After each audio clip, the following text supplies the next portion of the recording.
Brought to you by ITIL.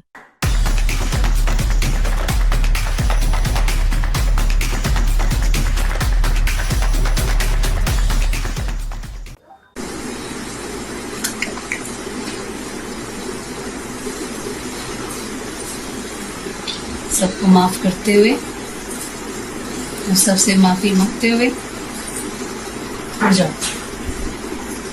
ठीक है।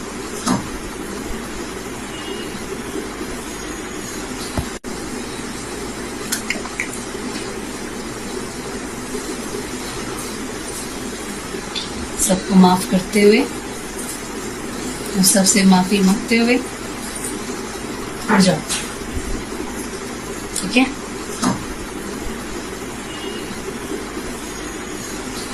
तो आपने देखा किस तरह से हरीश का ये वीडियो सामने आया है। काफ़ी भावुक वीडियो है, लेकिन सबसे बड़ा सवाल ये उठता है कि इस वीडियो से ऐसा लग रहा है जैसे वो भीख मांग रहा हो, जिंदगी की भीख मांग रहा हो, कुछ कहना चाह रहा हो लेकिन शायद कह नहीं पा रहा हो, क्योंकि जो उसकी हालत है, पिछले 13 सालों से वो कोमा में है।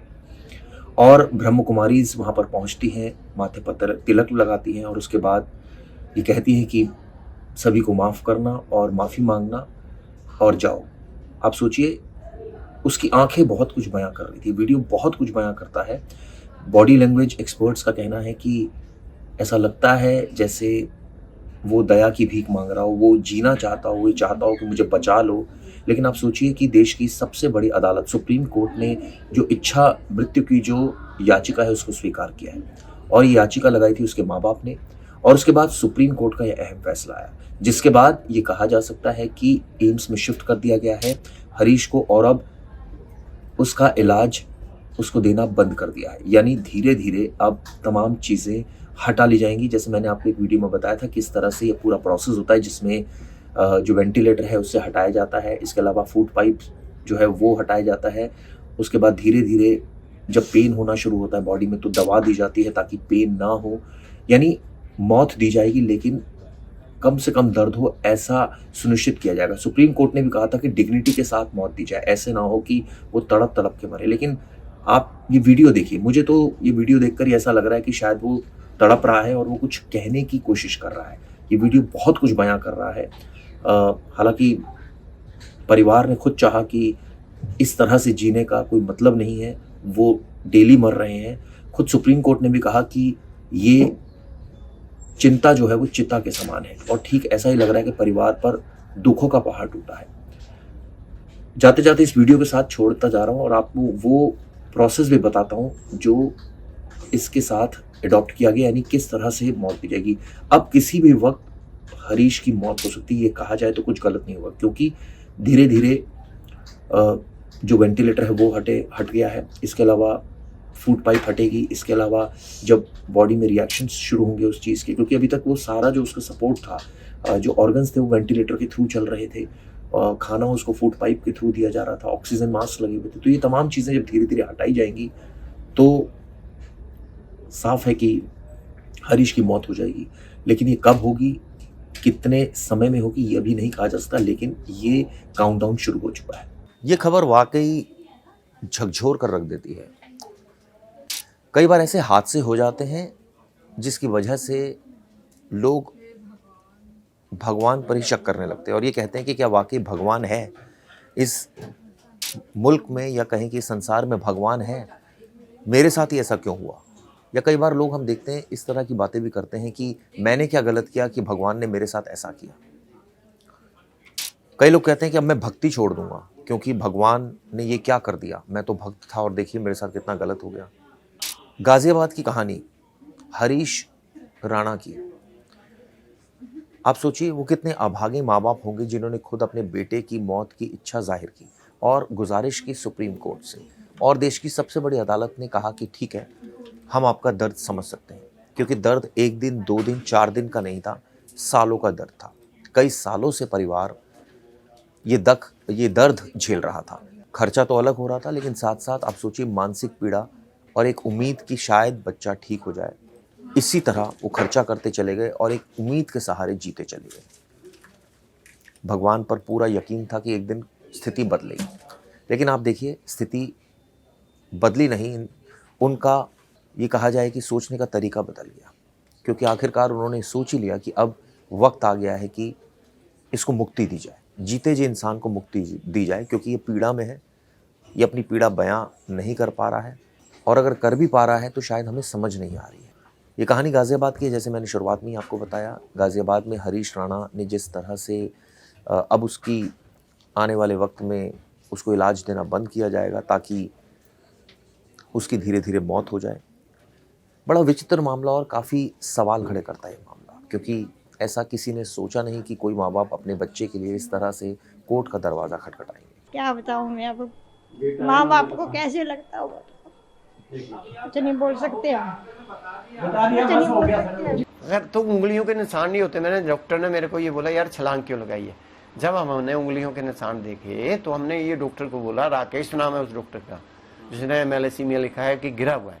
ये गिरा, मेरे को तो ये भी नहीं पता कि MLC क्या होती है। ये तो बाद में एम्स से हमको रात को 2:30 बजे फोन आया, क्योंकि थके हुए थे, तो मैंने नींद में मैंने कहा वो MLC पता नहीं क्या होती है। वो उन्होंने बोला जिसके MLC है, मैं समझ आ रही, मैंने पहले चुप रहा, मेरे को पता नहीं तो मैं क्या जवाब दूं।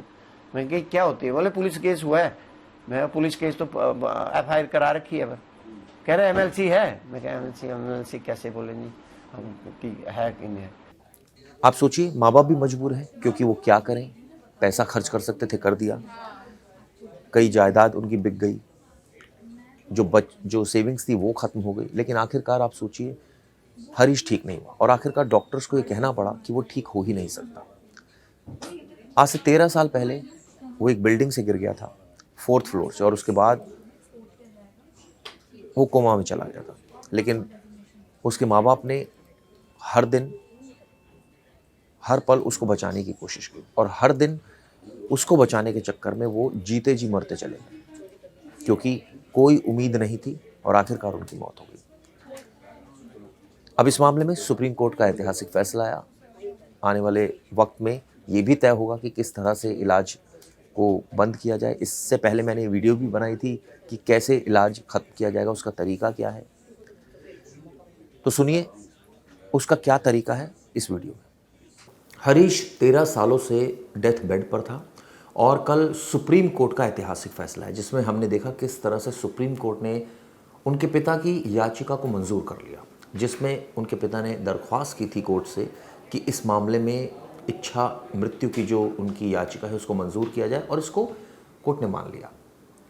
बहुत बड़ा फैसला है, ये पहली बार ऐसा हुआ है जब सुप्रीम कोर्ट ने इस तरह की बात मानी है। लेकिन क्या दोस्तों आपको पता है कि इसका मतलब क्या है, किस तरह से अब हरीश को मौत दी जाएगी, इसका तरीका क्या है, इसके बारे में आपको बताता हूं। दरअसल कोई घातक इंजेक्शन नहीं दिया जाएगा, इस तरह की बात है, और ना ही कोई ऐसी मेडिसिन दी जाएगी जिससे हरीश की जान ली जाए। इसका एक प्रोसेस है, वो आपको बताता हूं।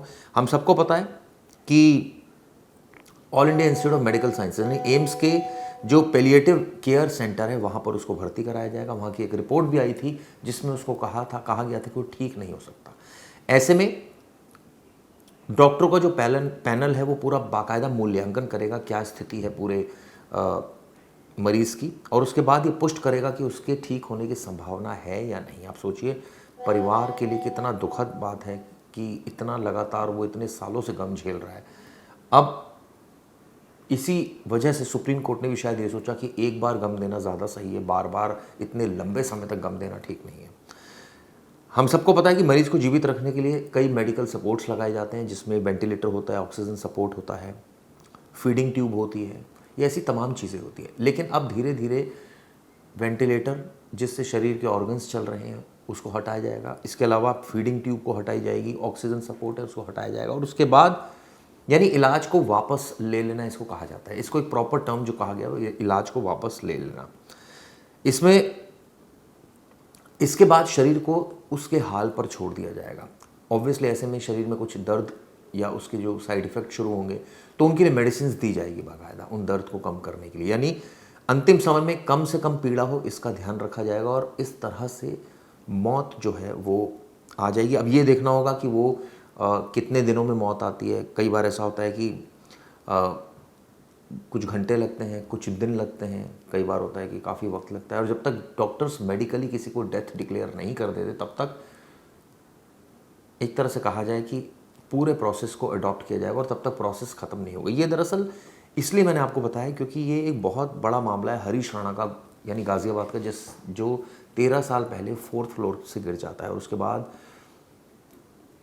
उसको वो कोमा में चला जाता है। उसकी हालत को ठीक करने के लिए उसके पेरेंट्स ने, उसके माता पिता ने खूब खर्चा किया, सरकारी अस्पतालों में भी गए, उनको एड भी मिली, लेकिन फाइनली वो ठीक नहीं हो पाया। और अब स्थिति यह है कि उसको बेड सोल्स हो गए क्योंकि वो बेड पर रहता है। इसके अलावा उसको बहुत ही माँ बाप का बेहद दर्द है, किस तरह से उसको फीड किया जाता है। आप सोचिए, फूड पाइप लगा हुआ है, ऑक्सीजन के लिए बाकायदा अलग यंत्र लगा हुआ है, यानी कि एक तरह से कृत्रिम तरीके से वो जी रहा था। इसी वजह से पेरेंट्स बहुत परेशान थे और उनका ये कहना था कि इस मामले में न्याय मिलना चाहिए। इस मामले में उन्होंने सुप्रीम कोर्ट से कहा कि प्लीज़ इसको मुक्ति दे दो, और कई बार दलील हुई, कई बार इस पर साइटेशंस लगाई गई और आखिरकार कोर्ट ने ऐतिहासिक फैसला सुनाया जिसमें कोर्ट ने कहा कि ठीक है, हम आपकी बात मानते हैं कि चिंता जो है, साथ में ये भी लिखा कि चिता जो है वो एक बार जलती है, आप सोचिए, लेकिन चिंता इंसान को रोज़ाना जला रही है।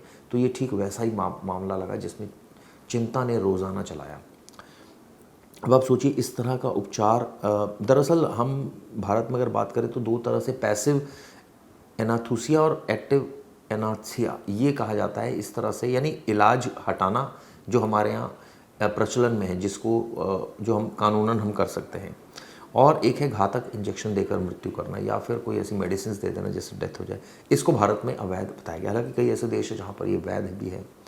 अब सवाल ये उठता है कि जब ये सारी चीज़ें हो जाएंगी तो ये किस दिन ये प्रक्रिया शुरू होगी, कब डेथ होगी, कब डिक्लेयर होगा, क्योंकि 4 हफ्तों के अंदर रिपोर्ट देनी है सुप्रीम कोर्ट को। तो माना जा सकता है कि एम्स के जो मैंने आपको बताया शुरुआत में जो सेंटर है, यानी पैलिएटिव सेंटर जो है, वहाँ पर रखा जाएगा पेशेंट को और वहाँ पर इस तरह से इलाज घटाने की प्रक्रिया शुरू होगी। क्योंकि हमने देखा वो घर पर था काफ़ी वक्त तक हरीश, और वो बहुत परेशानी में उसका परिवार है, और इसी वजह से उसने दरख्वास्त लगाई थी।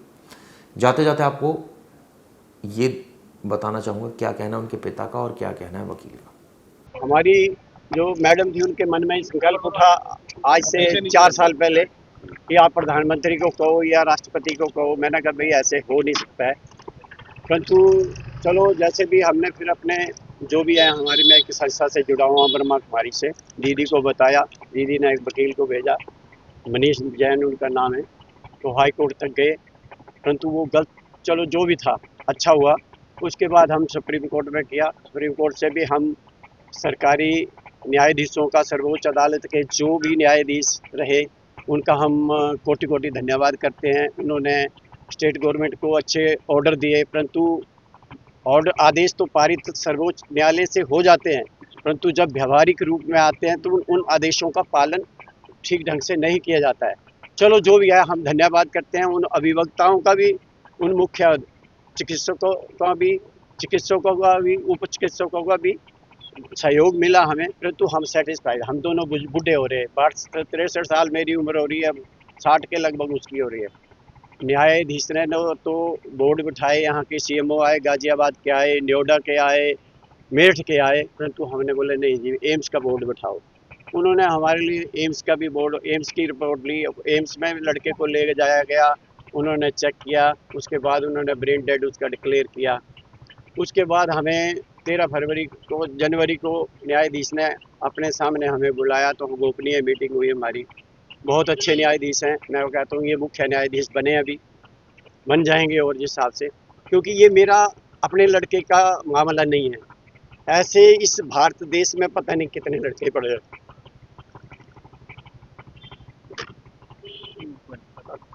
तो हम चाहते कि सबका भला हो, कल्याण हो, तो इस जनहित के हेतु अपने ये स्टेप उठाया कि ऐसा होना चाहिए मेरे जज साहब को।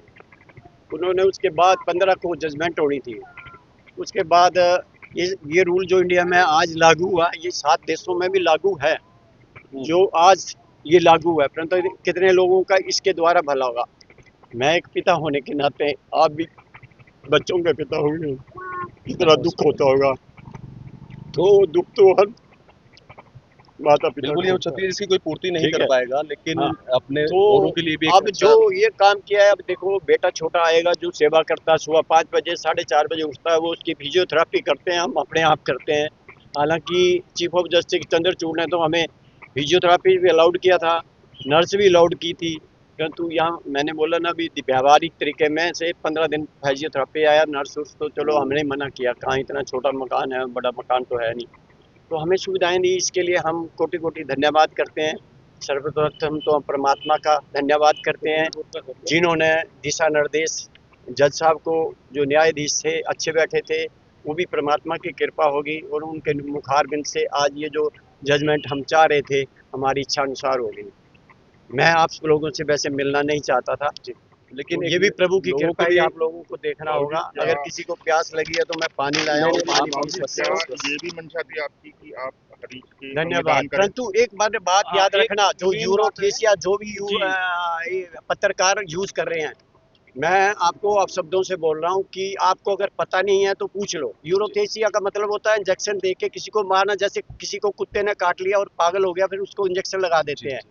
इसकी सिर्फ फूड पाइप है, जैसे आम हो, जब महात्मा गांधी ने अनशन लिया था तो 21 दिन वो भूखे रहे थे, परंतु इसकी सिर्फ फूड पाइप हम हटाएंगे और फूड पाइप के बाद अनुभवी चिकित्सकों की देख रेख में इसको एम्स में रखा जाएगा और धीरे धीरे पानी देते रहेंगे और इसकी फिर जो भी पार्थिव शरीर होगा हम इसको बड़े सम्मान और गौरव से बुलाएंगे। हमें खुशी भी है, खुशी इस बात की है कि चलो इस भारत देश में पता हर स्टेट में पता नहीं कितने ऐसे लोग हैं, उनका भला होगा।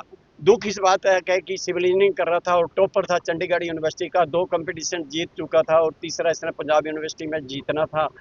20 अगस्त 2013 की घटना, मंगलवार था, राखी थी, इसने मैसेज भी भेजे तो हमें फोन आया कि ये गिरा है। हम जब रात को 3 बजे पीजीआई ट्रामा सेंटर पहुंचे तो इसके सिर में चोटें थी, यहाँ उंगलियों के निशान थे, पैर के तलवे नीले थे, परंतु जैसे तैसे यूनिवर्सिटी किसी सीबीआई वाले ने बताया कि ये प्रकाश सिंह बादल की उसमें सरकार थी। चलो जो भी हुआ होना होगा, वो ऐसे ही शायद हमारे कर्मों में लिखा था, सेवा लिखी थी, हम सेवा कर रहे हैं। और आज भी मैंने मैसेज ये भेजा था अपनी को कि परमात्मा की कृपा से हम सेवा कर रहे हैं और करेंगे और करते रहेंगे, क्योंकि हमारा तो बच्चा है, हम गलत। हालांकि हमारी एएसजी साहब यहाँ आई 2-3 बार उनकी मीटिंग हुई हमारी ऑनलाइन, घर पे न तो फोन आता, उन्होंने अपने आप देखा। मैं कहा अपने आपकी अंतरात्मा जो आपको इजाज़त दे वो आप स्टेटमेंट कोर्ट में दे सकते हैं। ठीक है। देखिए, आज हरीश राणा के केस में लव, मेडिसिन और मर्सी के बीच में एक जो डायलेमा था उसको क्लियर कर दिया और राइट टू लाइफ के साथ राइट टू डाई का भी एक फ्लरिश कर दिया है, एक कॉन्सेप्ट पूरे देश के लिए। और हरीश राणा के माता पिता ने 13 साल उसकी सेवा की, लेकिन कोई रिकवरी नहीं थी फर्स्ट सेकंड बोर्ड की बाद भी।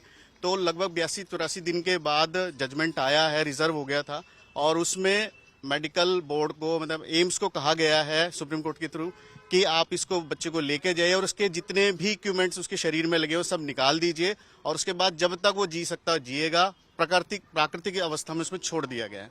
और एक बहुत अच्छी नज़ीर पूरे देश के लिए बनाई गई कि पूरे देश में जितने भी गवर्नमेंट हॉस्पिटल हैं उन सबके सीएमओ को गाइडलाइन जारी कर दी गई है कि आप ऐसे पैलेटिव केयर के जो पेशेंट्स हैं उनका ध्यान रखेंगे, उनके केयर अगर नहीं हो पाती है, ढंग से वो रिकवर नहीं हो पाता है, तो उसके लिए मेडिकल बोर्ड कॉन्स्टिट्यूट करेंगे और उसकी रिपोर्ट समय समय पर मंत्रालयों को देते रहेंगे।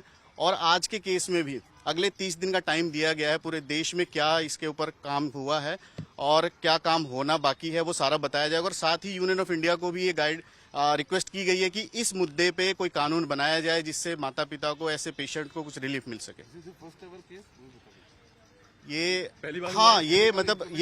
पहली बार इम्प्लीमेंट हुआ अरुणा शान बाग में, इसके बारे में डिस्कशन हुआ था, लेकिन 2018 का कॉमन कॉज में बहुत सारी गाइडलाइन बनाई गई थी। तो एक तरह से ये आज पहली बार इम्प्लीमेंटेशन होगा कॉमन कॉज की गाइडलाइंस का 2018 की। और जैसा आपने शुरू किया था शेक्सपियर और हेनरी साहब से कि डू एंड डाई का जो डायलेमा होता है, क्या करे और क्या ना करे, लेकिन आज कोर्ट ने संविधान को, सारे चीजों को देखते हुए हरीश राणा को मुक्ति का एक मार्ग दिखा दिया है। सर,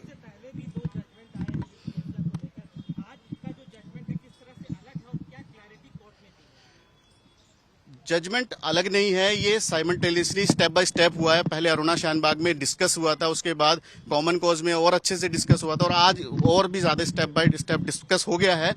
और ऐसे पेशेंट जिनकी रिकवरी का कोई स्कोप ना हो, उनको इतने लंबे टाइम तक नहीं रखा जाना चाहिए। उसके ऊपर मेडिकल बोर्ड बनना चाहिए, उसकी रिपोर्ट आनी चाहिए, और अकॉर्डिंगली उस पे मेडिकल बोर्ड को, डॉक्टर्स को अपनी ओपिनियन देके उसके साथ न्याय करना चाहिए। सर, हरीश राणा की बता दीजिए कि क्या स्थिति थी, कैसे थे, कब से हुआ, मामला क्या था पूरा? नॉर्मली 21 साल की एज में वो बीटेक पढ़ने के लिए पंजाब यूनिवर्सिटी गया था, चंडीगढ़ में था। वहां से 4th फ्लोर पे, फर्स्ट ईयर में ही 4th फ्लोर पे से वो गिरा दिया गया।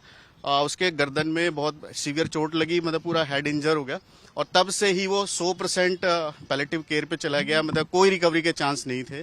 और 20 अगस्त 2013 की ये बात है, और आज हम 2026 में खड़े हैं। 13 साल की लगातार मेहनत से सारी तरह की जितनी भी एडवांस चीजें अवेलेबल है मेडिकल साइंस की, सारी यूज की गई, लेकिन कोई भी रिलीफ नहीं मिला। तब हम सुप्रीम कोर्ट आए। इससे पहले हम हाई कोर्ट गए थे, हाई कोर्ट ने रिजेक्ट किया। उसके बाद सुप्रीम कोर्ट आया, उसके बाद भी सुप्रीम कोर्ट से भी एक रिलीफ मिली थी। अब 3rd स्टेप में हम एमए में आए थे, मिसलेनियस एप्लीकेशन लेके, और जिसे अलाउ कर दिया गया।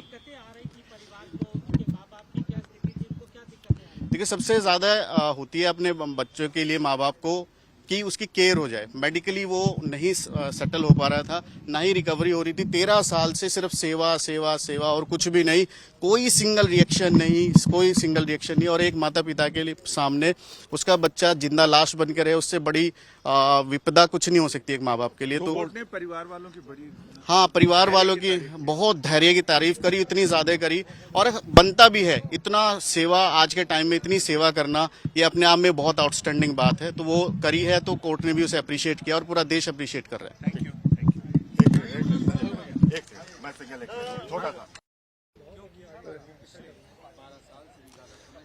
पैसिव यूथेनेशिया यानी इच्छा मृत्यु, इसे लेकर सुप्रीम कोर्ट ने एक अहम फैसला सुनाया है। जस्टिस जेबी पारदीवाला और जस्टिस केवी विश्वनाथन की पीठ ने इस मामले में 2018 में दिए गए अरुणा शानबाग के फैसले को आधार बनाते हुए अपना निर्णय इसे और आगे बढ़ाया है। हमारे साथ हरीश राणा के वकील मनीष जैन हैं। मनीष जी, कितना अहम है ये फैसला और कितना भविष्योन्मुखी है? बहुत ज़्यादा भविष्योन्मुखी है, इसलिए क्योंकि पूरे देश के सीएमओज को, सारे डिस्ट्रिक्ट हॉस्पिटल्स को डायरेक्शन दे दी गई है कि इस तरह का कोई भी मैटर आता है, पैसिव यूथेनेशिया का नहीं, मतलब पैलेटिव केयर से रिलेटेड, जहां पे पेशेंट किसी भी तरह से रिकवरी ना कर पाते तो उसके लिए प्राइमरी और सेकेंडरी मेडिकल बोर्ड बनाए जाए, और इसकी समय समय पर रिपोर्ट अपने मंत्रालय को करते रहे। और साथ में सेंट्रल गवर्नमेंट को भी रिक्वेस्ट की गई है कि इस तरह के मैटर पे कोई एक फर्म लेजिस्लेशन बनाए, जिससे पूरे देश में एक फॉर्मेलिटी आ जाए। और इस मामले में तो बहुत अच्छा जजमेंट हो गया है, और जस्टिस पारदीवाला और विश्वनाथन साहब बहुत ही संवेदनशीलता के साथ, बहुत सेंसिटिविटी के साथ इस मैटर को डील कर रहे थे। इसमें 2018 में जो अरुणा शानबाग के मामले में वो निर्णय आया था कोर्ट का, उसमें कोर्ट का इन्वॉल्वमेंट था, लेकिन इस बार कोर्ट ने कहा है कि जो 2 मेडिकल बोर्ड होंगे वो ही तय करेंगे, यानी कोर्ट का कोई इन्वॉल्वमेंट। देखिए, अरुणा शानबाग का मैटर बहुत पुराना है। 2018 में कॉमन कॉज की जो PIL थी, उस पर डिस्कशन हुआ था, और अब फाइनली एक फ्रेश केस के साथ ये डिस्कशन हुआ, और उसमें सारी चीजें अभी वापस से डिस्कस हुई है, क्या एक्टिव है, क्या पैसिव है, क्योंकि डिटेल ऑर्डर प्रोनाउंस वो बाद में मिलेगा। अभी तो जो उसका ऑपरेटिव पार्ट है वो हमारे साथ डिस्कस किया गया कोर्ट में, तो बस इतना ही सबको पता है। थोड़ी देर में, 1-2 घंटे में हमारे पास पूरी डिटेल आ जाएगी, क्या क्या डिस्कशन हुआ है एक्चुअली। तो इसमें एक चीज और की एक्टिव यूथेनेशिया और पैसिव यूथेनेशिया, तो हमारे दर्शकों के लिए आप बता दें कि दोनों में फर्क क्या है? एक्टिव में मतलब आप किसी को जैसे पॉइजन का इंजेक्शन लगा देते हो, और पैसिव में मतलब आप उसको ऐसी सिचुएशन में ले आते हो जो नेचुरल होती है, बस इतना से ही फर्क है, और कुछ ज्यादा। 21 साल का एक युवा अब 33 साल का हो गया है, लेकिन 12 साल से ज्यादा पहले जो घटना हुई थी, जिसमें पंजाब टेक्निकल यूनिवर्सिटी में वो बीटेक करते हुए छत से गिर गया था, तब से अब तक की स्थिति क्या रही? माता पिता किन स्थितियों से गुजरे? आप तो वकील हैं। वो वकील भी हूँ, मैं उनके घर भी गया हूँ, मैं बच्चे से मिलके भी आया था, सारी चीजें मैंने देखी हैं। और जब मैं पहली बार देख आया था, तो जैसे करुणा किसी के भी मन में जाग जाती है, ऐसे सिचुएशन मैंने देखा है वो।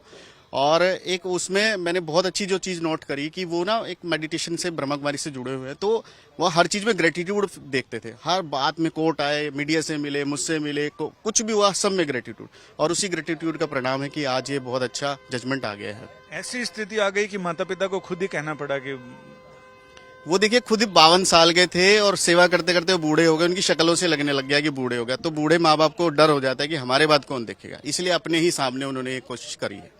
कोर्ट ने इस पूरे मामले को एक मतलब कहें तो कानूनी से ज्यादा इमोशनल साहित्यिक टच भी दिया और ये बताया कि क्यों ये जजमेंट इतना महत्वपूर्ण है। तो होमर से शुरू किया, हेनरी से शुरू किया और फिर शेक्सपियर पे आए।